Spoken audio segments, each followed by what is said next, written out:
इनामी महिला नक्सली गिरफ्तार, 3 राज्यों की सरकार ने घोषित किया था नाम। मध्य प्रदेश के बालाघाट जिले में इनामी महिला नक्सली को गिरफ्तार कर लिया है। इस महिला नक्सली पर मध्य प्रदेश, छत्तीसगढ़ और महाराष्ट्र की सरकार ने 14 लाख का इनाम घोषित किया था। तीनों राज्यों की पुलिस को इसकी तलाश थी। नक्सलियों के खिलाफ जिले में पुलिस द्वारा लगातार सर्चिंग अभियान चलाया जा रहा है। इसी दौरान पुलिस को मिली सूचना के बाद हॉक फोर्स के स्पेशल ग्रुप ने 14 लाख की इनामी महिला नक्सली को गिरफ्तार किया है। इस महिला नक्सली को 3 राज्यों की पुलिस तलाश कर रही थी। चिचरंगपुर के जंगल से गिरफ्तार किया है। पुलिस को मिली सूचना के बाद चिचरंगपुर के जंगल में सर्चिंग अभियान चलाया गया। इस दौरान 3 राज्यों की मोस्ट वांटेड 14 लाख की इनामी हार्डकोर नक्सली 32 वर्षीय ACM साजंती पति गणेश को गिरफ्तार करने में बड़ी सफलता मिली है, जिस पर मध्य प्रदेश, छत्तीसगढ़ और महाराष्ट्र की सरकार ने नाम घोषित किया था। महिला नक्सली पर मध्य प्रदेश में नक्सली गतिविधियों के दौरान हत्या के प्रयास जैसे 6 गंभीर मामले दर्ज है।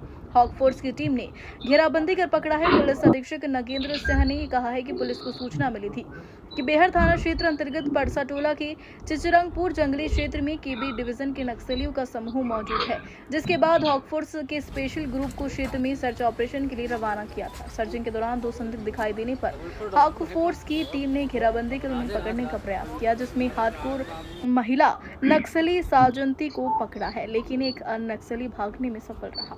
आप सभी का स्वागत है। और सबसे पहले मैं आपके नए पुलिस अधीक्षक और उनकी टीम को बधाई देना चाहता हूं इस बहुत ही अच्छी सफलता के लिए। जैसा कि आप सभी लोग जानते हो, आपके नए वाले SP साहब को अभी मात्र 20 दिन हुए हैं, लेकिन जब से आए हैं पूरे जी जान से दिन रात काम कर रहे हैं, और उसी का नतीजा है कि इतने कम समय में एक 14 लाख के इनामी नक्सली को पकड़ने में पुलिस ने सफलता हासिल की है। इसमें हमें कल की डेट में खबर मिल रही थी कि जो ये अपना एरिया है समनापुर बलगांव के आसपास का, कि यहाँ पे नक्सलियों की आमद रफ्त की सूचना हमें मिल रही थी।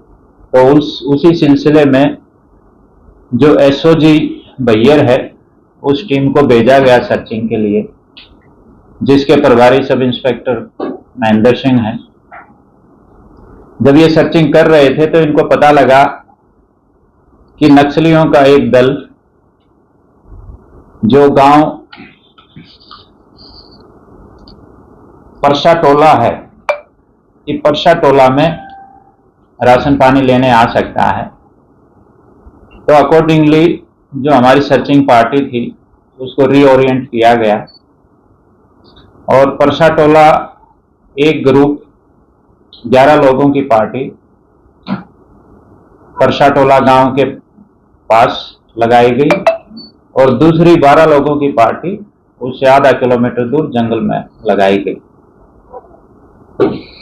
तो कल लगभग 10:30 बजे रात का ऑपरेशन है। तो 2 संदिग्ध लोग समनापुर गांव से निकलते हुए देखे गए। टीम ने इनको सरेंडर करने के लिए ललकारा, लेकिन इन्होंने सरेंडर नहीं किया।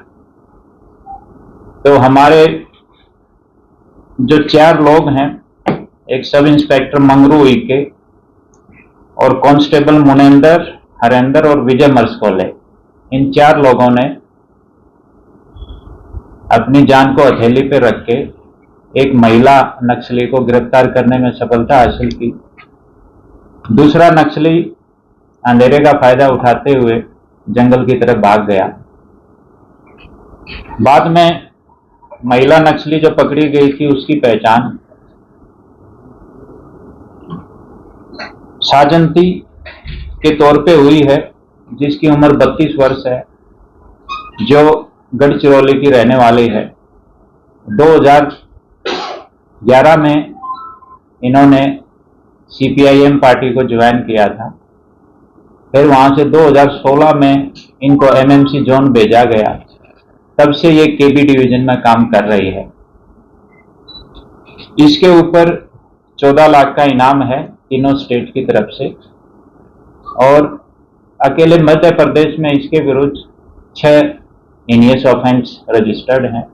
बाकी स्टेट्स में जो ऑफेंस हैं उनकी हम सूची तैयार कर रहे हैं।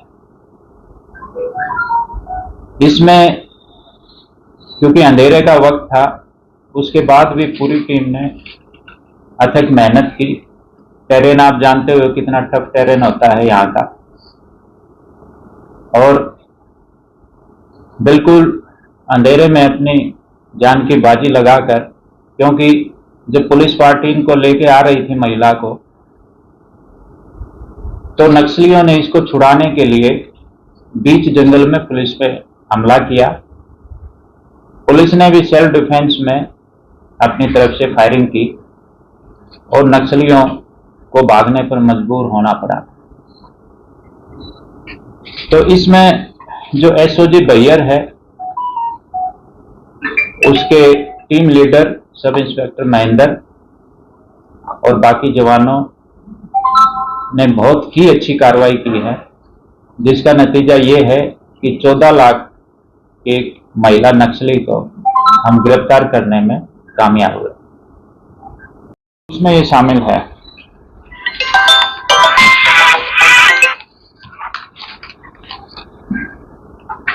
कैसा क्या रिकॉर्ड रहा है इसका? परिवार में कितने लोग हैं, क्यों कितनी पढ़ी लिखी है? इसके माता पिता नहीं है, ये 2 बहनें और 1 भाई है, तो ये सबसे बड़ी थी। तो अभी तक की पूछताछ में जो आया है, तो नक्सली, इसका कहना है कि नक्सली इसको बलपूर्वक इनके घर से उठा के ले गए थे और तब से इसको उन्होंने दलम में रखा है। सर 30-40 जो राउंड फायर हुए थे, उसमें सर अपने पुलिस वालों को किसी प्रकार की चोट नहीं, पुलिस को नुकसान? हाँ, पुलिस को किसी तरह का कोई नुकसान नहीं है।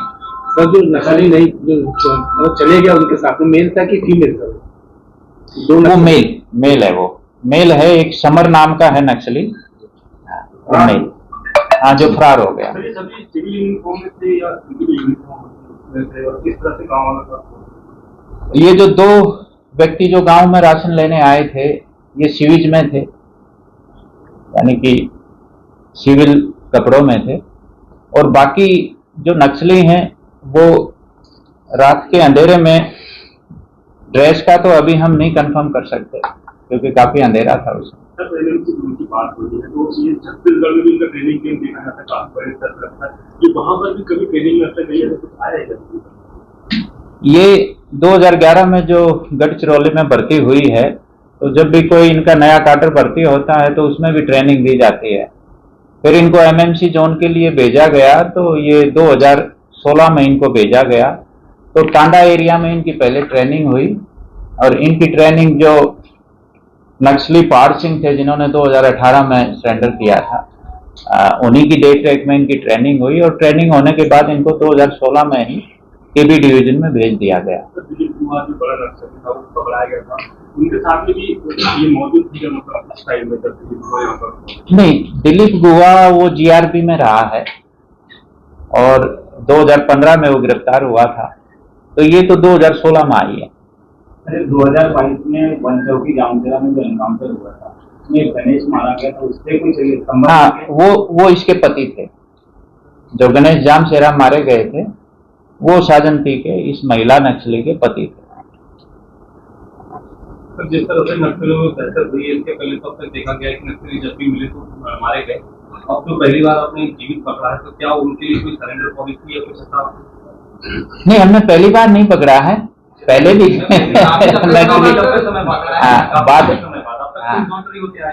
हाँ, यानी कि अभी 2-3 साल पहले भी पकड़े थे 2 नक्सली। तो ये तो देखो, सरेंडर तो वो होते हैं जो सरेंडर करते हैं, इनको तो हमने गिरफ्तार किया है, तो इनके साथ तो जो गिरफ्तारी वाली कार्रवाई है वो की जाएगी। Sir movement spot Kanha national park से लगा हुआ है, और आगामी महीने में लगभग कान्हा पार्क एक बार खुल जाएगा पर्यटन के। क्या बात सकते हैं कि कान्हा नेशनल पार्क में नक्सलियों की मौजूदगी बढ़ गई है, और क्या इस पर टूरिज्म पर कोई इफेक्ट पड़ सकता है? नहीं, इस पे टूरिज्म पे कोई इम्पैक्ट नहीं पड़ेगा। दूसरा, कान्हा में नक्सलियों की मौजूदगी बढ़ी नहीं है, बहुत कम हुई है, तो इसमें टूरिज्म पे कोई इम्पैक्ट नहीं पड़ेगा, क्योंकि हमने नक्सलियों पे अच्छा खासा प्रेशर हम बना के रखे हुए हैं और उनका लगातार पीछा कर रहे हैं, तो इसमें टूरिज्म के ऊपर किसी भी तरह का कोई भी प्रभाव नहीं पड़ेगा। गिरफ्तार नक्सली से कुछ इनपुट मिला है सर? पूछताछ में तो कुछ बताया? अभी तो पूछताछ हमारी जारी है, बहुत ज्यादा अभी नहीं हो पाई है, लेकिन हम जो इनके बाकी साथी जो भगे हुए हैं जंगल में, उनकी हम लगातार सर्चिंग कर रहे हैं। हमारी पार्टी सीआरपीएफ, कोबरा और हॉक की पार्टियां जंगल में अभी भी उनकी तलाश में लगी हुई हैं।